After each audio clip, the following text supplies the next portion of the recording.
السلام علیکم ناظرین، آج میں آپ کے لیے انتہائی دلچسپ کہانی لے کر حاضر ہوئی ہوں۔ تو شروع کرتے ہیں۔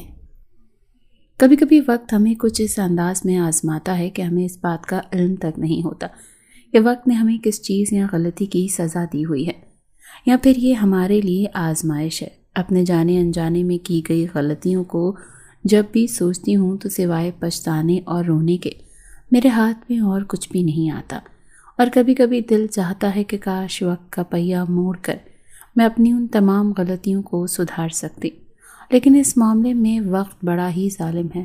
یہ کبھی بھی کسی کو دوبارہ غلطیاں سدھارنے کا موقع نہیں دیتا، بلکہ یہ اس کو بس مزید بگاڑنے پر تلا ہوتا ہے، یا پھر انسان کو ہمیشہ پچھتاوے کے گرداب میں ہنسنے پر مجبور کر دیتا ہے۔ میری زندگی کی جو کہانی ہے نا، اس میں جتنے بھی ظلم و ستم ہوئے ہیں اور اس کی ذمہ دار فقط میں ہوں، اور مجھے اس بات کا شدید اذیت ناک پچھتاوا ہے کہ میری زندگی کو بگاڑنے میں کسی دوسرے کا تو کوئی قصور نہیں ہے، بلکہ اس کا صحرا فقط میرے سر پر ہی جاتا ہے، اور جن غلطیوں کا صحرا بس آپ کے سر پر جاتا ہو، اس سے زیادہ اذیت ناک تو اور کچھ ہو ہی نہیں سکتا کہ انسان نہ جی سکتا ہے اور نہ مر سکتا ہے، اور نہ ہی اسے اس کے علاوہ کوئی اور حل نظر آتا ہے، بلکہ وہ ہر پل جیتا اور مرتا ہے۔ میرا نام کلثوم ہے اور میں ملتان کے ایک نواحی علاقے میں رہائش پذیر ہوں۔ میرے لیے زندگی ایک خوبصورت تحفے جیسی تھی، مگر میں نے بھی وہی غلطیاں کی جن کے بعد کوئی ازالہ ہی نہیں بچتا۔ میں اپنے خاندان کی اکلوتی اولاد تھی۔ میرے والدین ایک دوسرے کے خالہ زاد تھے، اور میرے اماں اور ابا اپنے والدین کے اکلوتے بچے تھے۔ ان کا خاندان بہت چھوٹا سا تھا اور کسی کی بھی اولاد نہیں تھی، بس میری اماں اور ابا ہی اپنے خاندان کے اکلوتے چشم و چراغ تھے، اور اسی وجہ سے وہ دونوں بہت زیادہ لاڈلے تھے، اور ان دونوں کی آپس میں شادی بھی کرا دی گئی کہ خاندان پہلے ہی چھوٹا ہے اور باہر سے کوئی اور لانے کا تو کوئی تک نہیں بنتا تھا، تو ان دونوں کی شادی آپس میں کرا دی گئی، اور سبھی ان کی شادی میں بہت خوش تھے۔ اماں بتایا کرتی تھی کہ ان کی شادی اتنی دھوم دھام سے ہوئی تھی کہ لوگوں نے سالوں سے شادی کو یاد رکھا تھا اور مثال کے طور پر استعمال کی جانے لگی۔ میں بھی اکثر ان کی تصویریں وغیرہ دیکھ کر بڑی حیران ہوا کرتی تھی۔ اس وقت ان تصویر وغیرہ کا رواج نہیں ہوتا تھا، مگر ان تصویروں میں جیسے شادی دکھائی دیتی تو میں کبھی کبھی ہنس کر اماں سے کہتی تھی کاش میں بھی شادی دیکھ لیتی، تو وہ بھی میری بات سن کر بس ہنس دیا کرتی تھی۔ خیر، اماں ابا کی شادی کے بعد جب کچھ سالوں تک اللہ نے ان کو اولاد سے نہ نوازا تو سب پریشان ہونے لگے کہ کہیں یہ وراثتی خواص کے طور پر تو نہیں ان کو بھی اولاد سے محروم رہنا پڑے۔ اب تو سبھی بہت زیادہ پریشان ہونے لگتے، ہر جگہ سے دوا اور دعا دونوں کا انتظام کرنے لگے۔ میری دادی بہت نیک اور اچھی خاتون تھی، ان کو بھی کہیں بھی کوئی دعا کے لیے شخص ملتا تو اس کے پاس چلی جاتی، اور اماں اور ابا کے لیے کر جگہ سے دعا کروا کر آتی۔ جس قدر صدقہ اور خیرات ہوا انہوں نے دینے کی کوشش کی کہ کسی طرح ان کی بہو اور بیٹے کو اللہ تعالیٰ اولاد سے نواز دے۔ ان کو اچھی طرح علم تھا اللہ تعالیٰ کے ہاں دیر ہے اندھیر نہیں، سو بس ان کو دعاؤں پر یقین تھا۔ شادی کے بعد زندگی کے تقریباً 6 سال گزر گئے۔ انہوں نے کوئی ڈاکٹر نہیں چھوڑا تھا جس سے دوائی نہ لی ہو، مگر سب کہتے کہ نارمل ہے، جب نصیبوں میں ہوا تو ان کو اولاد مل جائے گی۔ مگر ان کی پریشانی کم ہونے کا نام ہی نہیں لے رہی تھی، کیونکہ وہ پہلے یہ سب سہ چکے تھے، سو ان کو اس بات کا ڈر تھا کہ کہیں خدا نہ خواستہ ان کی اولاد بے اولادی ہی نہ رہ جائے اور ان کی نسل کا اختتام یہیں پر نہ ہو جائے۔ سب لوگ ہی اماں ابا اور دادی کو سمجھانے کی کوشش کرتے، مگر پھر بھی ان کی فکر اپنی جگہ تو بالکل بجا تھی۔ اماں بھی بہت زیادہ پریشان ہونے لگیں تو ان کو لگا کہ جیسے وہ نفسیاتی مریضہ ہو جائیں گی، کیونکہ پریشانی آپ کو کچھ کا کچھ بنا دیتی ہے۔ وہ روز تہجد پڑھتی اور اللہ تعالیٰ سے رو رو کر دعا مانگتی تھی، کیونکہ ان کو اس بات پر یقین تھا کہ اللہ کے علاوہ ان کی گود کوئی بھی نہیں بھر سکتا۔ اور زندگی کے 7 سال گزر گئے۔ وہ مایوس نہیں تھی، نا امید نہیں تھی، مگر دعا بھی کرتے ڈرتے ڈرتے مانگتی تھی کہ کہیں دعاؤں پر سے خدا نخواستہ مان نہ ٹوٹ جائے۔ پھر ایک روز ان کو علم ہوا کہ ان کی دعاؤں پر کن کہہ دیا گیا ہے، اور وہ ان کی خوشی کا بہت بڑا دن تھا۔ اور ان کے ہی نہیں خاندان کی خوشی کا بہت بڑا دن تھا کہ سب بہت زیادہ خوش تھے۔ ہر ایک اپنے طور پر اللہ کا شکر ادا کرنے کی کوشش کر رہا تھا کہ اس نے بالآخر ان کو کوئی ذرا آس امید تو لگا دی تھی کہ وہ ماں بننے والی تھی۔ زندگی ایک دم سے خوبصورت ہونے لگی تھی اور ان کے متعلق تو جو بھی سنتا ان کو بہت زیادہ خوشی ہوتی کہ بالآخر ان کے خاندان کا نام و نشان نہیں مٹے گا، بلکہ اللہ تعالیٰ نے اولاد کی خوشی سنا دی ہے۔ اور یہ تو جیسے سب کے لیے ایک معجزے کی طرح تھا۔ کچھ خوشیاں کبھی بھی انسان کی مکمل نہیں ہوتی، کیونکہ انسان کو خود ہی جیسے اپنی خوشیوں کی نظر لگ جایا کرتی ہے۔ ایسا ہی اماں کے ساتھ ہوا کہ ایک دن وہ اپنے مائکے سے واپس آ رہی تھیں کہ اس گاڑی کا ایکسیڈنٹ ہوا اور بہت زیادہ نقصان ہوا، جس میں سے بڑا نقصان یہ ہوا تھا کہ وہ اپنے بچے کو کھو بیٹھی تھیں۔ جب ان کو علم ہوا تو ان پر سکتہ طاری ہو گیا۔ کتنے دن تو وہ بول ہی نہیں سکی تھی۔ ان کی ساس کو بھی ان سے شکوہ تھا کہ جب انہوں نے منع کیا تھا تو وہ کیوں مائکے گئی تھیں، مگر قسمت کو شاید کچھ اور ہی منظور تھا، اور ہمیں قسمت کی مصلحتیں اتنی آسانی سے تو سمجھ بھی نہیں آتی۔ ابا کو بھی اماں سے ہی شکایت تھی کہ جب انہوں نے منع کیا تھا کہ وہ خود یوں لوکل گاڑیوں پر واپس نہ آئیں تو انہوں نے آنے کے متعلق سوچا بھی کیسے۔ ان کو آخر کس چیز کی جلدی تھی؟ کل ملا کر سب قصوروار ماں کو ہی ٹھہرا رہے تھے، اور کسی نے بھی ان کے جذبات اور احساسات جاننے کی کوشش نہیں کی تھی کہ وہ کس صدمے سے گزر رہی تھیں، کہ وہ سب تو جیسے ثانوی رشتے تھے، جبکہ وہ تو ماں تھیں۔ انہوں نے اپنی اولاد کو کھویا تھا، اولاد بھی وہ جو انہیں اتنی دعاؤں اور منتوں مرادوں کے بعد ملنے والی تھی۔ وہ کسی نے کیا خوب کہا تھا کہ کامیابی کے 100 باپ ہوتے ہیں ورنہ ناکامی یتیم ہوتی ہے۔ بالکل اسی طرح سارا قصور اماں کے سر پر ڈال دیا گیا تھا۔ اگر وہ اس روز گھر واپس نہ آتی تو بھی یقیناً دادی ان سے یہ بات تو ضرور کہتی کہ وہ شام کو واپس آنے کا کہہ کر گئی تھی مگر نہیں آئی۔ ہم کبھی بھی کسی دوسرے کے متعلق نہیں سوچتے، بلکہ ہمیشہ اپنا قصور کسی دوسرے پر ڈالنے کی کوشش کر کے خود کو بری الذمہ قرار دینا چاہتے ہیں۔ ہم کبھی بھی اس چیز کو قبول نہیں کرتے کہ قسمت میں جو ہو انسان کو وہی ملتا ہے۔ ہم سب یہ بات مانتے تو ضرور ہیں کہ انسان کی قسمت میں جو اسے وہی ملتا ہے، مگر ہم اس بات کو اپنی زندگی میں عملی طور پر لگانے کی کوشش نہیں کرتے، بلکہ ہمیشہ جب بھی کچھ ہو، کسی بھی قسم کا نقصان ہو، ہم اس کا الزام اور قصور کسی نہ کسی شخص پر ڈال کر پتہ نہیں کیوں خود کو اتنا ہلکا پھلکا محسوس کرتے ہیں۔ یوں ہی کئی ماہ گزر گئے اور اماں نفسیاتی مریضہ بننے لگی، اور اب کی بار ابا کو اماں کی فکر ہونے لگی، جبکہ دادی تو جیسے پتہ نہیں کیوں اپنا پینترا بدل چکی تھیں اور وہ چاہتی تھی کہ ابا کسی اور لڑکی سے شادی کر لیں۔ شاید ان کے نصیبوں میں اولاد اس عورت سے ہونا لکھی ہی نہیں ہے، جبکہ ابا اماں سے بہت محبت کرتے تھے۔ اسی لیے انہوں نے دادی کی اس بات پر صاف اور دو ٹوک انداز میں انکار کرتے ہوئے قطعیت بھرے لہجے میں کہا کہ کچھ بھی ہو جائے وہ اپنی بیوی کو یہ اذیت نہیں دے سکتے، کیونکہ میاں بیوی دکھ سکھ کے سانجھے ہوتے ہیں، سو وہ کبھی بھی اپنی بیوی کو اس تکلیف سے نہیں گزرنے دیں گے۔ بلکہ انہوں نے اماں کا علاج کروانا شروع کر دیا، جس پر دادی نے کہا کہ وہ پاگل ہو چکی ہے اور ایک پاگل تمہیں کیا ہی اولاد دے گی۔ اور ابا ان کی بات پر سختی سے یہ کہہ دیا کرتے تھے کہ اگر آپ نے کبھی بھی اس کے سامنے یہ بات کہی تو آپ یقین کریں کہ میں اسے لے کر یہ گھر چھوڑ کر چلا جاؤں گا، کیونکہ مجھے میری بیوی سے بہت محبت ہے اور اس کی جگہ میں کسی دوسری عورت کو دے ہی نہیں سکتا۔ ویسے بھی ہم نے دکھ سکھ میں ساتھ چلنے کا وعدہ کیا تھا، اگر نصیبوں میں اولاد ہوئی تو مجھے مل ہی جائے گی، ورنہ جو قسمت میں لکھا ہے وہ ہوگا۔ اور دادی یہ سن کر بس مایوس ہو کر خاموش ہو چکی تھی، اور دوسری جانب اماں کا علاج ہونے لگا اور چند ہی ماہ میں وہ ٹھیک ہو گئیں اور ڈپریشن سے باہر آ گئیں۔ ان کا ایک بار پھر سے دعاؤں کا مرکز یہ سب کچھ تھا۔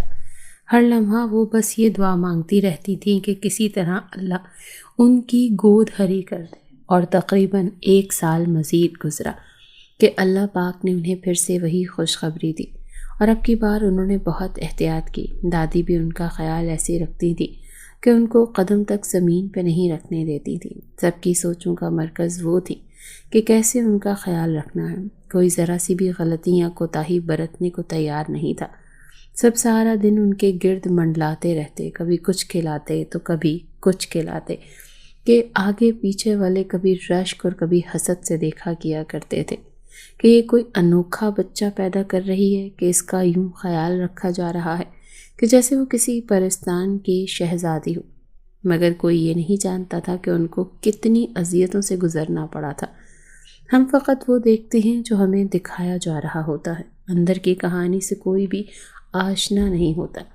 اماں کو بھی کبھی کبھی اپنی قسمت پر رشک آنے لگتا تھا کہ ان کے گرد کتنی پرواہ کرنے والے لوگ تھے۔ وہ اپنا برا وقت بھول چکی تھی، اور پھر دن گنتے گنتے آخر کار وہ دن بھی آ ہی گیا جس کا سبھی کو بے چینی اور شدت کے ساتھ انتظار تھا۔ مگر وہ دن بھی آزمائش کے بغیر نہیں آیا، بلکہ ان کے صبر کا امتحان لینے آیا تھا، جس میں کامیاب نصیبوں والے ہی ہوتے ہیں۔ اماں کی طبیعت بہت زیادہ خراب ہو گئی تھی، اور ڈاکٹر نے کہا تھا کہ وہ بچے یا ماں کسی ایک کو بچا سکتے ہیں، اور اب کی بار تو جیسے سب کو سانپ سونگھ گیا تھا، کیونکہ کسی ایک کو بچانا ان کے بس کی بات نہیں تھی۔ دونوں ہی ایک دوسرے سے بڑھ کر عزیز تھے۔ دادی نے تو یہی کہہ دیا تھا کہ بچے کو بچا لیا جائے، جبکہ ڈاکٹر ابھی بھی ابا کی جانب دیکھ رہی تھی کہ ان کا فیصلہ ہی حتمی ہونا تھا، اور ابا نے گہری سانس لے کر نم آنکھوں کے ساتھ انہوں نے ماں سے متفق ہوتے ہوئے اس پیپر پر سائن کر دیے جس پر لکھا تھا کہ بچے کو بچانا زیادہ ضروری ہے۔ میرے نانا نانی کو یہ دیکھ کر بہت زیادہ دکھ ہوا تھا، کیونکہ ان کے لیے تو اپنی اولاد زیادہ عزیز تھی، جبکہ ابا بھی اس وقت ایک باپ تھے اور ان کے لیے بھی اپنی اولاد بیوی سے زیادہ عزیز ہو چکی تھی۔ یوں ان کے اعصابوں کا امتحان شروع ہوا، اور کئی گھنٹوں کے آپریشن کے بعد ایک ننھی سی جان نے آنکھیں کھولی، اور وہ میں تھی۔ دادی نے فوراً کلثوم نام رکھ دیا۔ سب بہت زیادہ خوش تھے، جبکہ اماں کے لیے مشکلات ہو گئی تھیں، کیونکہ وہ چل نہیں سکتی تھی، اور سب کے لیے بھی یہ بہت بڑا صدمہ تھا۔ جب ان کو علم ہوا کہ ابا نے ان کی زندگی پر سمجھوتا کیا تو ان کو دکھ ضرور ہوا تھا، مگر وہ ماں کے رتبے پر فائز ہو چکی تھی، سو ان کو یہ خوشی زیادہ تھی کہ کم از کم ان کی اولاد تو بالکل صحت مند تھی۔ میں سب کی آنکھوں کا تارا تھی۔ کہیں نہ کہیں اماں چھپ چھپ کر رویا کرتی تھی کہ وہ میری بہت سی خواہشوں کو، بہت سے خوابوں کو پورا نہیں کر سکتی۔ وہ میرا ہاتھ تھام کر قدم اٹھانے کی ہمت نہیں رکھتی تھی، مگر ابا نے ان کو ایسا محسوس ہونے نہیں دیا تھا۔ وہ ان سے کئی بار معافی بھی مانگتے کہ انہوں نے خود غرضی کا فیصلہ کیا تھا، جبکہ اماں ان کے جذبات اور احساسات کو اچھی طرح سمجھتی تھی، سو ان کے لیے اب یہ بڑی بات نہیں تھی، بلکہ وہ مجھے دیکھ کر ہی جیا کرتی تھی، اور ان کی اپنی زندگی بہت خوبصورت لگتی تھی۔ میرے اس دنیا میں آنے کو ان کو ماں کے رتبے پر فائز کیا تھا، اور ان کے قدموں تلے جنت بھی آ گئی تھی۔ سو وہ اسی بات کے لیے خوش تھیں کہ انسان زندگی میں شاید کچھ حاصل کرتا ہے، مگر اس کے لیے اسے بہت قربانی دینی پڑتی ہے، اور مجھے ملنے کے لیے ان کا اپنے چلنے پھرنے کی قربانی دینی پڑی تھی۔ ان کے نزدیک کوئی بہت بڑی قربانی نہیں تھی۔ جب ذرا سی میں بڑی ہوئی تو میں نے یہ کہانی سنی۔ مجھے بہت زیادہ دکھ ہوا، بلکہ میں نے تو باقاعدہ جا کر ابا جی سے لڑائی بھی کی تھی کہ آپ نے یہ کیوں کیا، تو وہ بہت شرمندہ نظر آ رہے تھے۔ انہوں نے کہا کہ میں تب صرف ایک باپ بن کر سوچ رہا تھا، مجھ پر میری بیٹی کی محبت زیادہ حاوی ہو گئی تھی، اسی وجہ سے مجھے یہ فیصلہ کرنا پڑا۔ یہ بات سن کر تو میں ان سے کتنا عرصہ ناراض بھی رہی، اور کہا کہ ان کو ایسا نہیں کرنا چاہیے تھا، کیونکہ آپ کی بیوی نے دکھ سکھ میں آپ کا ساتھ دیا تھا، اور آپ نے آخر میں بس اپنے متعلق سوچا، جس پر ابا نے کہا کہ میں واقعی اس پر شرمندہ ہوں، لیکن میں کیا کرتا، میں مزید اتنی ہمت نہیں رکھتا تھا کہ میں یہ کہہ دیتا کہ ہاں مجھے بیٹی پر سمجھوتا کرنا ہے۔ ایک دن اماں نے مجھے سمجھایا اور کہا کہ دیکھو، اللہ تعالیٰ کے ہر کام میں کوئی نہ کوئی بہتری ہوتی ہے۔ تمہارے بابا نے میرا بہت خیال رکھا، اور مجھے اس بات کا پل پل احساس دلایا کہ وہ مجھ سے بہت محبت کرتے ہیں۔ اگر وہ چاہتے تو اس سب کے بعد دوسری شادی کر سکتے تھے، مگر انہوں نے ایسا نہیں کیا، بلکہ انہوں نے میرا خیال تم سے بھی زیادہ رکھا، تو مجھے خاموش ہونا پڑا۔ لیکن کبھی کبھی میرا دل بہت دکھتا تھا، میں یوں ہی بیٹھ کر رونے لگتی اور اماں سے معافی مانگنے لگتی کہ میرے اس دنیا میں آنے کی ان کو کتنی بڑی سزا ملی، اور وہ فوراً میرے آنسو پونچھ کر کہتی کہ تم یہ بے وقوفانہ باتیں مت کیا کرو، تمہارے آنے سے میں ماں بن سکی ہوں، تم نے میری سب سے بڑی خواہش پوری کی ہے، تم میرا سکون ہو، زندگی ہو اور ہر خوشی ہو، تمہیں دیکھ دیکھ کر تو میں جیتی ہوں۔ میں نے فوراً نفی میں سر ہلا کر کہا، آپ مجھے کیسے خوشی اور سکون کہہ سکتی ہیں؟ جبکہ میرے اس دنیا میں آنے کی وجہ سے آپ کو محرومیوں کا سامنا کرنا پڑا۔ تو انہوں نے فوراً نفی میں سر ہلایا اور کہا، تم اتنا منفی کیوں سوچتی ہو؟ کیا میں نے تمہیں کبھی ایسا محسوس کروایا کہ تمہارے آنے کی وجہ سے مجھے محرومیوں کا سامنا نہیں کرنا پڑا؟ بلکہ تم نے آ کر میری سب سے بڑی محرومی کو دور کیا ہے۔ تمہاری ہی وجہ سے میں ماں بن پائی ہوں، اور یہ میری زندگی کی سب سے بڑی خواہش تھی اور سب سے بڑی محرومی تھی جس سے آ کر تم نے مجھے نکالا ہے۔ تم آئندہ کبھی بھی ایسا نہیں سوچو گی۔ میرے بالوں کو سنوارتے ہوئے انہوں نے کہا تو میں نے ان کا ہاتھ تھام کر کہا کہ آخر آپ کا دل اتنا بڑا کیسے ہو سکتا ہے؟ تو انہوں نے ہنستے ہوئے کہا، پاگل، ماں کا دل ایسا ہی ہوتا ہے۔ میں تو تمہیں دیکھ دیکھ کر جیتی ہوں، میں تمہاری وجہ سے زندہ ہوں۔ اگر تم نہ ہوتی تو خدا نخواستہ تو میں جانے کب کی مر کھپ گئی ہوتی۔ اس گھر میں مجھے جو مقام، جو عزت اور جو مرتبہ ملا ہے وہ فقط تمہاری ہی وجہ سے ملا ہے۔ تو میں تو الٹا تمہاری احسان مند ہوں، اور تم یہ کیسی باتیں کر رہی ہو؟ چلو اٹھو اور میرے لیے چائے بنا کر لاؤ۔ انہوں نے مجھے ہلکا سا ڈپٹ کر کہا تو میں بھی اپنے آنسو پہنچتے ہوئے سر اس بات میں ہلا کر باورچی خانے کی جانب چلی گئی اور سوچنے لگی کہ ماں بھی کیا عجیب رشتہ ہوتا ہے، کتنا بے غرض اور خالص۔ میری ماں نے مجھے سمجھایا کہ پڑھائی ہی سب کچھ ہوتی ہے، اس وجہ سے وہ چاہتی تھی کہ میں اعلیٰ تعلیم حاصل کروں۔ میں پڑھائی میں کوئی بہت زیادہ اچھی نہیں تھی، لیکن میں بری بھی نہیں تھی، ایک درمیانے درجے کی طالبہ تھی۔ حالانکہ جتنی مجھے سہولیات ملی تھیں وہ تو اس حساب سے مجھے ٹاپ کرنا چاہیے تھا، مگر میں بھی وہی امیر باپ کی بگڑی ہوئی اولاد تھی کہ مجھے پتا تھا کہ میرے باپ کا جو کچھ بھی ہے وہ سب میرا ہے، تو اس وجہ سے بھی میرا کبھی پڑھنے کو دل ہی نہیں کرتا تھا۔ مگر ماں کی مان کر میں نے کالج اچھے نمبروں سے پاس کر لیا، اور اس کے بعد ان کی خواہش پر ہی میں نے یونیورسٹی میں داخلہ لے لیا۔ میرے نمبر اتنے اچھے نہیں تھے کہ مجھے گورنمنٹ یونیورسٹی میں داخلہ ملتا، اس وجہ سے ابا نے مجھے پرائیویٹ یونیورسٹی میں ڈلوا دیا، اور وہاں آ کر تو جیسے مجھے آزادی مل گئی تھی۔ نہ مجھے گھر والوں کی طرف سے کبھی اوڑھنے پہننے پر پابندی لگائی گئی تھی، اور نہ ہی مجھے کبھی کسی نے منع کیا تھا۔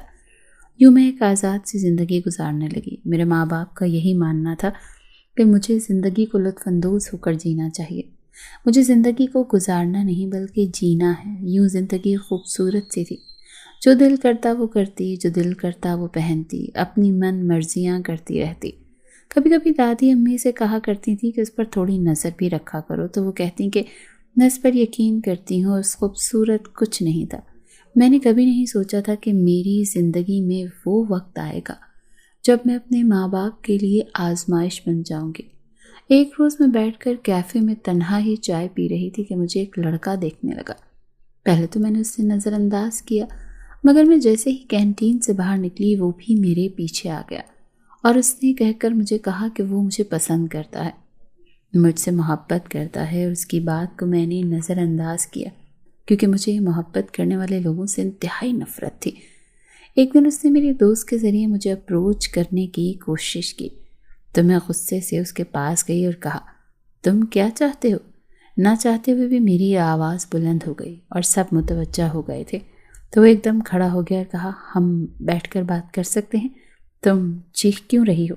تو میں نے فوراً کہا کہ تم ہر جگہ میرے پیچھے پہنچ جاتے ہو، آخر تم چاہتے کیا ہو؟ تو اس نے گہری سانس لی اور کہا، میں تم سے محبت کرتا ہوں اور شادی کرنا چاہتا ہوں۔ میں نے اس کی اس بات کو مذاق سمجھا اور کہا کہ تم واقعی شادی کرنا چاہتے ہو؟ کیونکہ میرے نزدیک تو یہی تھا کہ یونیورسٹی میں پڑھنے والے لوگ ایک دوسرے کے ساتھ بس وقت گزارتے ہیں، یہ شادی کے وقت ان کی کوئی نیک اور پارسا لڑکیاں چاہیے ہوتی ہیں۔ تو اس نے کہا کہ ہاں، میں تو واقعی تم سے شادی کرنا چاہتا ہوں، تمہارے گھر رشتہ بھیجنا چاہتا ہوں۔ میں نے وہیں کھڑے کھڑے اس کو ایڈریس دیا اور کہا کہ اس ایڈریس پر رشتہ لے کر آنا، مگر پیچھے نہ آنا۔ مجھے پتا تھا کہ وہ ایسا نہیں کر سکے گا، مگر یہ تسلی تھی کہ کم از کم اب وہ میرا پیچھا نہیں کرے گا۔ لیکن تقریباً 4 سے 5 دن گزر جانے کے بعد میں یونیورسٹی سے تھکی ہاری گھر گئی تو وہاں کچھ مہمان آئے ہوئے تھے۔ مجھے یوں بھی لوگوں سے اتنا ملنا ملانے کا کوئی خاص شوق نہیں تھا۔ میں سیدھی اپنے کمرے میں چلی گئی۔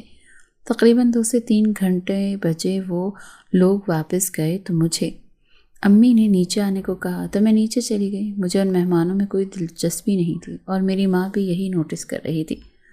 تو انہوں نے کہا کہ تمہیں پتہ ہے آج جو ہمارے گھر میں مہمان آئے تھے وہ کون تھے؟ میں نے بالوں میں انگلیاں چلاتے ہوئے موبائل سے نظریں ہٹا کر کہا، نہیں، مجھے تو علم نہیں ہے، کون آئے تھے آج ہمارے گھر؟ میں ہمیشہ اپنی ماں کی بات بہت غور سے سنا کرتی تھی، تو انہوں نے کہا وہ لوگ تمہارے رشتے کے سلسلے میں آئے تھے، تو میں ایک دم چونک گئی اور کہا اور آپ نے کیا جواب دیا؟ تو انہوں نے کہا کہ بیٹا وہ وہی لوگ تھے جس لڑکے کو تم یونیورسٹی میں پسند کرتی ہو۔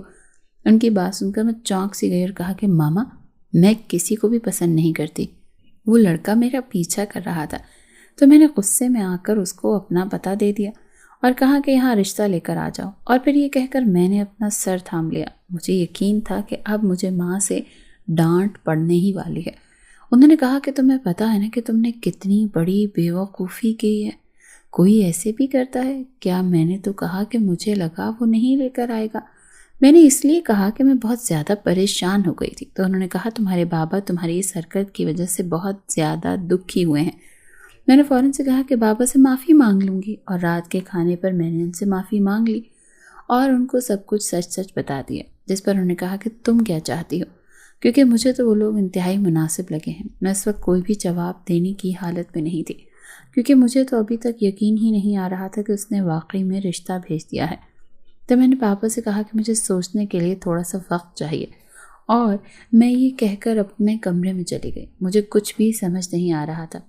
جب میں نے اپنی دوست کو کال کی تو وہ بھی انتہائی حیران ہوئی اور کہا کہ اس کا مطلب ہے وہ لڑکا تم سے بہت محبت کرتا ہے اور تمہیں اس کے بارے میں ضرور سوچنا چاہیے۔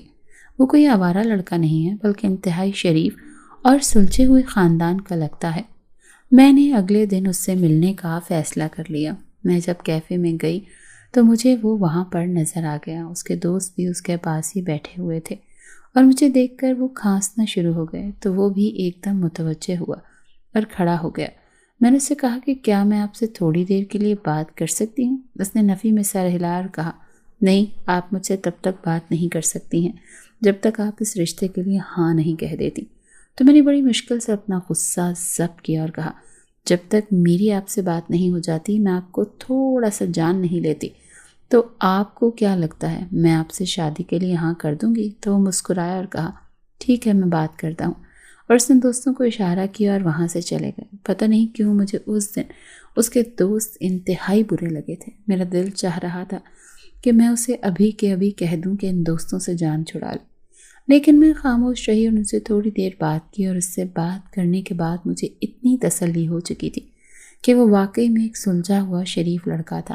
لیکن کبھی کبھی آنکھیں بھی دھوکہ کھا جاتی ہیں نا، کہ بعد میں انسان ساری زندگی دھوکے ہی کھاتا رہتا ہے۔ میں نے اس سے پھر بھی سوچنے کے لیے کچھ وقت مانگا۔ 1 ہفتہ رہی اور اس نے میری طرف جب نظر اٹھا کر نہیں دیکھا تو بس اس کی یہی ادا مجھے بھا گئی، اور میں نے گھر آ کر ایک دن بابا سے کہہ دیا کہ ہاں میں اس رشتے کے لیے راضی ہوں، آپ چاہیں تو ہاں کر سکتے ہیں، لیکن اپنی گارنٹی پر۔ میری دادی بالکل بھی مطمئن نظر نہیں آ رہی تھی، ان کو لگ رہا تھا کہ وہ لوگ ویسے نہیں ہیں جیسے وہ بن رہے ہیں، جبکہ میں خاموش رہی کہ کہیں نہ کہیں میں چاہ رہی تھی کہ دادو خاموش رہیں اور میری شادی اس کے ساتھ ہو جائے۔ اس کے بعد اس کے گھر والے دوبارہ آئے تو میرے والدین نے ہاں کر دی۔ وہ بہت زیادہ خوش تھا۔ اگلے روز جب میں یونیورسٹی گئی تو اس نے سارے کیفے والوں کو کہا کہ آج کا ناشتہ میری طرف سے، تو میں بہت زیادہ ہنسی اور مجھے اس کی عادت پتہ نہیں کیوں بہت اچھی لگی۔ ایک دم سے اپنا آپ جیسے خوبصورت لگنے لگا۔ اس کے بعد ہم دونوں آپس میں ملنے لگے اور ہم دونوں کی اچھی بات چیت ہونے لگی۔ ہم دونوں کے درمیان بہت زیادہ دوستی ہو گئی تھی، اور کہیں نہ کہیں میری جانب سے بھی محبت کا پودا کھل گیا۔ میرا دل بھی اس کی محبت میں یوں ہی بے تاب ہونے لگا جیسے کبھی اس کا تھا۔ اس کی موجودگی میں بھی مجھے کچھ نظر نہیں آتا تھا۔ میری ایک بہت اچھی دوست تھی، اس نے ایک دن مجھ سے کہا کہ دیکھو وہ لڑکا اچھا نہیں ہے تو میری بات مان لو۔ مجھے لگا کہ وہ مجھ سے جیلس ہو گئی ہے، اسی لیے میں نے اس سے اپنا ہر رشتہ اور تعلق توڑ لیا۔ جب میں نے اسے بتایا کہ وہ تو بہت زیادہ حیران ہوا کہ میں نے اس کی خاطر اپنی بہترین دوست سے تعلق توڑ لیا۔ میں نے اس سے کہا کہ جب بھی کوئی شخص تمہارے خلاف بولے گا تو میں یہی کروں گی، کیونکہ مجھے ہر اس شخص سے نفرت ہو جاتی ہے جو تمہارے خلاف بولے۔ جبکہ وہ بہت زیادہ حیران تھا، کیونکہ ہماری منگنی کو بھی 2 ماہ بھی نہیں ہوئے تھے۔ وقت پر لگا کر اڑنے لگا تھا۔ کبھی کبھی مجھے بہت عجیب لگتا تھا کہ مہربان ہوتا تو یوں لگتا کہ اس سے اچھا کوئی نہیں ہے، اور کبھی کبھی وہ یونیورسٹی سے یوں غائب ہو جاتا، وہ بھی بغیر بتائے، کہ میں پریشان ہو جایا کرتی تھی۔ مگر وہ یوں ہی کہہ دیا کرتا تھا کہ میرا یونیورسٹی آنے کو دل نہیں کر رہا تھا، میں تو بس تمہارے ہر طرف رہتا ہوں۔ اس کی باتیں مجھے کبھی کبھی بہت ہی زیادہ غیر عملی سی لگتی تھیں، مگر پھر میں خاموش ہو جایا کرتی تھی۔ یونیورسٹی کے سال گزرنے پر وہ راضی ہی نہیں تھا اور چاہ رہا تھا کہ جلد از جلد ہماری شادی ہو جائے، جبکہ میں ایسا ہرگز نہیں چاہتی تھی، کیونکہ 1 سال رہ گیا تھا، مجھے اپنی ڈگری مکمل کرنی تھی۔ لیکن جب ان کے گھر والوں کی طرف سے بہت زیادہ دباؤ ڈالا جانے لگا تو مجبوراً میں نے بھی ہاں کر دی، کیونکہ میں اس کو کھونا نہیں چاہتی تھی۔ اور یوں ہماری شادی ہو گئی۔ ہماری زندگی کی شروعات ہو چکی تھی، مگر شادی کی پہلی رات تھی۔ وہ کہیں غائب تھا، اس کے گھر والے بھی گھر پر نہیں تھے، جبکہ ایک ملازمہ تھی جو کمرے میں آتی مجھے کھانا دیتی اور چلی جاتی۔ اسے میں نے کئی بار اس بارے میں پوچھا تو وہ خاموش رہی کہ اس کی بات میرا سب جواب دے گیا۔ اگلی صبح میں نے یہ بات اپنی ماں کو بتا دی، اور جب انہوں نے اس سے یہ بات پوچھی تو انہوں نے کہا کہ یتیم خانہ اس کے نیچے کام کرتا ہے اور وہاں ہر ہفتے بچوں کے ساتھ وقت گزارتا تھا کہ ایک بچے کو لگ گئی اور وہ اس کو لے کر ہسپتال میں چلا گیا۔ اس کے ماں باپ کے بارے میں پوچھا تو اس نے بتایا کہ وہ بھی ان بچوں کو لے کر بہت زیادہ ٹچی ہیں، جس وجہ سے وہ بھی ہمارے ساتھ تھے۔ ہم نے بہت زیادہ کوشش کی کہ کسی طرح ہمارا اس کے ساتھ کانٹیکٹ ہو جائے، مگر نہیں ہوا۔ اس وجہ سے ہم بہت زیادہ شرمندہ ہیں۔ اس کی اس بات پر جیسے سبھی لوگ بہت حیران ہوئے تھے۔ وہ کتنا خدا خوف انسان تھا۔ پھر اس نے مجھ سے بھی معافی مانگی تو میں نے معاف کر دیا۔ ہماری شادی کو ابھی 3 ماہ ہی ہوئے تھے کہ ہمارے بہت زیادہ جھگڑے ہونے لگے۔ مجھے اس سے بہت زیادہ اختلاف تھا۔ کبھی کبھی تو مجھے وہ ایک دوہرے معیار کا شخص معلوم ہوتا تھا، کیونکہ اس کی باتیں اس کے اعمال سے بالکل بھی نہیں ملتی تھی، اور میں اسی بات پر اس سے لڑائی کیا کرتی تھی کہ تم ویسے نہیں ہو جیسا تم سب کے سامنے بننے کی اداکاری کرتے ہو، تمہارے بارے میں عجیب و غریب سی باتیں گردش کرتی ہیں۔ تو اس نے مجھے کہا کہ اگر آئندہ تم نے میرے بارے میں بات کی تو میں تمہیں جان سے مار دوں گا اور تمہاری لاش کو کسی ایسی جگہ پھینک دوں گا کہ تمہارے گھر والوں کو بھی نہیں ملے گی۔ میں یہ سن کر بہت زیادہ پریشان ہو گئی تھی۔ اگلے دن میں نے یہ ارادہ کیا کہ میں اپنے والدین کو سب کچھ بتا دوں گی، اور میں ان کے گھر چلی گئی تو میری امی بہت زیادہ بیمار تھیں۔ ان کو ہسپتال لے کر گئے۔ اسی رات ہم پر جیسے قیامت ٹوٹ پڑی جب میری دادی کا اچانک انتقال ہو گیا، حالانکہ وہ بالکل ٹھیک ٹھاک تھی۔ میرے شوہر نے میرا اور میرے گھر والوں کا بہت زیادہ خیال رکھا، تو اس وجہ سے میرے دل میں اس کے لیے نرم گوشہ پیدا ہو گیا، اور مجھے لگا کہ شاید لوگ اس کے بارے میں غلط کہتے ہیں، جبکہ ابھی 3 دن ہی گزرے تھے کہ اس نے بڑی قیامت یہ ٹوٹ گئی کہ میری اماں کا بھی انتقال ہو گیا، اور میں تو جیسے بس اپنے آپ میں مر ہی گئی تھی۔ مجھے بالکل یقین نہیں آ رہا تھا کہ میری ماں کا انتقال ہو چکا ہے۔ میں نیم پاگل ہو چکی تھی، اور یوں ہی کئی دن گزر گئے تو اچانک مجھے خیال آیا کہ میرے سسرال سے کوئی بھی نہیں آیا، اور مجھے یہ بات بہت چبھی۔ جب میرا شوہر یہاں پر آیا تو میں نے اس سے کہا کہ تمہارے ماں باپ کیوں نہیں آئے، تو وہ خاموش رہا، جبکہ ابا نے مجھے کہا کہ ہو سکتا ہے کہ وہ کسی مسئلے میں پھنس گئے ہوں، تم اس معاملے کو لے کر پریشان مت ہو۔ لیکن میرا دل بہت زیادہ دکھا تھا کہ مجھ پر اتنی بڑی قیامت ٹوٹ گئی تھی، اور اس کے گھر والوں کا یہاں ہونا بہت ضروری تھا، کیونکہ بہت سے لوگوں نے مجھ سے ان کے بارے میں سوال بھی کیے تھے، جبکہ میں تو ذہنی حالت میں ہی نہیں تھی کہ اتنا زیادہ غور کر سکتی کہ کون آیا اور کون نہیں۔ جب وہ کچھ نہ بولا تو میں چلانے لگی اور کہا کہ تم مجھے بتا کیوں نہیں رہے کہ تمہارے ماں باپ یہاں کیوں نہیں آئے ہیں؟ وہ اس رشتے کو بحال نہیں رکھنا چاہتے تھے۔ پہلے بھی انہی کی وجہ سے مجھے بہت زیادہ سہنا پڑ رہا تھا۔ تو اس رات وہ بہت زیادہ رویا اور کہا کہ میں نے اپنے ماں باپ کو کھو دیا، اور میں نے یہ بات تمہیں نہیں بتائی، جبکہ میں یہ بات سن کر حیران رہ گئی اور کہا کہ تم نے یہ بات مجھے کیوں نہیں بتائی؟ تو اس نے کہا کہ اس دن تمہاری اپنی ماں کا انتقال ہوا تھا، تو اپنے والدین کے بارے میں کیسے بتا دیتا، جبکہ میں منہ پر ہاتھ رکھ کر زمین پر بیٹھ گئی، کیونکہ وہ اس دن میری وجہ سے یہاں پر ہی رکا تھا، اور مجھے یقین نہیں آ رہا تھا کہ وہ اتنی بڑی قیامت سے گزر چکا ہے۔ میں نے اس کو تسلی دینے کی کوشش کی، مگر کبھی کبھی الفاظ کام نہیں کرتے۔ اس کے بعد میں نے ابا کو بتایا اور ہم گھر واپس آ گئے۔ وہ اپنے ماں باپ کے بغیر عجیب سا ہو گیا تھا، گھر سے غائب رہنے لگا تھا۔ میں اسے سمجھاتی مگر وہ میری بات ہی نہیں سنتا تھا۔ مجھے گھر کی ملازمہ نے بتایا کہ میں آپ کو یہ بات بتانا چاہتی تھی کہ اچھے لوگ نہیں، ان کے والدین بھی نہیں تھے، بلکہ اس نے وہ کرائے پر ارینج کیے تھے۔ اس کی ایک عدد بیوی بھی ہے۔ یہ سن کر تو میرے پیرے تلاش سے زمین ہی نکل گئی تھی، کیونکہ میں کچھ بھی سوچ سکتی تھی، مگر یہ تو مجھے خیال بھی نہیں آیا تھا۔ اس نے کہا کہ وہ شاید تمہیں بہت جلد بیچ دیں، جبکہ میں گھبرا کر گھر سے نکل گئی اور بابا کی مدد سے اس شخص سے خلا لے لیا۔ اس نے بہت زیادہ رقم ہتھیا لی اور تب خلا دیا۔ میں نے بہت دعائیں کی تھیں۔ یہ سب بہت زیادہ مشکل تھا، مگر یہ کرنا بھی بہت ضروری تھا۔ مگر ایک دن بابا کا بھی اچانک انتقال ہو گیا اور میرا سابقہ شوہر آیا اور مجھے دھمکانے لگا اور کہا کہ گھر میرے نام پر ہے، تو تمہیں یہاں سے نکلنا ہوگا۔ میں بہت زیادہ ڈر گئی تھی اور وہاں سے نکل آئی۔ رات کا وقت تھا تو میں ایک نائکا کے ہاتھ لگ گئی اور میری قسمت اتنی خراب تھی کہ وہ مجھے وہاں سے کوٹھے پر لے گئی اور چند ہی دنوں میں اس نے 5 لاکھ میں مجھے ایک بوڑھے کے ہاتھ بیچ دیا اور اس نے مجھ سے نکاح کر لیا۔ اس نے مجھے کئی دن اپنے پاس رکھا اور ایک دن کہنے لگا کہ میری بیوی آنے والی ہے، اسی لیے آپ تمہیں تہہ خانے میں چھپنا ہوگا، کیونکہ وہ تمہیں یہاں پر کبھی بھی برداشت نہیں کر سکتی۔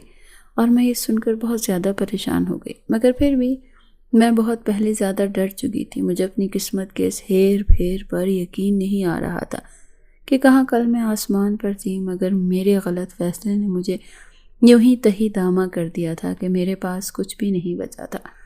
مجھے اپنے والدین بہت زیادہ یاد آتے تھے۔ میں تہہ خانے میں چلی تو گئی، مگر وہاں کئی دن مجھے بھوکا رہنا پڑتا تھا۔ اور ایک دن ملازمہ نے مجھ سے کہا کہ تمہارے شوہر کی پہلی بیوی بہت زیادہ سخت ہے، وہ اس کو یہاں پر کبھی بھی نہیں آنے دے گی، تو بہتر ہے کہ تم یہاں سے چلی جاؤ، ورنہ یہاں بھوکی رہ کر تو تم مر ہی جاؤ گی۔ میں نے اس کی بات سن لی اور اس کی مدد سے ہی میں وہاں سے بھاگ گئی۔ میں یار و مددگار سڑک کے کنارے کھڑی تھی جب اچانک ایک رکشہ میرے قریب آ کر رکا۔ جیسے ہی میں نے اس آدمی کا چہرہ دیکھا تو میرے پیروں تلے سے زمین نکل گئی۔ وہ کوئی اور نہیں بلکہ وہی بوڑھا شخص تھا جو مجھے وہاں سے آزاد کرا کر لایا تھا، اور مجھے وہاں دیکھ کر وہ بالکل نہیں چونکا اور کہنے لگا تم اس رکشے میں بیٹھو، جبکہ میں بہت زیادہ ڈر گئی تھی، لیکن اب میرے پاس بھاگنے کا کوئی چارہ نہیں تھا۔ اس نے مجھے بیٹھنے کو کہا اور کہا کہ میں تمہیں ویسے وہاں سے نہیں نکال سکتا تھا، کیونکہ میری بیوی بہت سخت ہے اور وہ پہلے ہی مجھ پر شک کرتی ہے، اسی لیے مجھے اس ملازم کا سہارا لینا پڑا۔ میں تمہیں ایک گھر میں لے جا کر رکھ دوں گا اور گھر میں تمہارے لیے لیا ہے اور تم وہاں پر بالکل محفوظ رہو گی۔ جس کی بات پر یقین تو نہیں آ رہا تھا، لیکن پھر بھی میں نے اس کی بات پر یقین کر لیا، سب کچھ قسمت کے سہارے پر چھوڑ دیا۔ مگر میں نہیں جانتی تھی کہ قسمت ایک بار پھر مجھے بہت زیادہ حیران کرنے والی ہے۔ وہ جس گھر میں مجھے لے کر گیا وہ میرا ہی گھر تھا، جس پر میں نے ڈرتے ہوئے کہا کہ یہ پہلے میرا گھر تھا، مگر میرے سابقہ شوہر نے یہ مجھ سے چھین لیا تھا۔ تو اس نے کہا کہ اس نے چھینا نہیں تھا، بلکہ اس نے تمہیں یوں ہی ڈرایا دھمکایا تھا اور تم ڈر کر وہاں سے بھاگ گئی۔ بعد میں اس کا بہت برا ایکسیڈنٹ ہوا اور وہ زندگی موت کی جنگ لڑ رہا تھا۔ جسے کہیں سے علم ہوا کہ تمہاری میرے ساتھ شادی ہو گئی ہے، تو اس نے یہ گھر واپس تمہیں کر دیا اور اس کا شاید انتقال ہو چکا ہے۔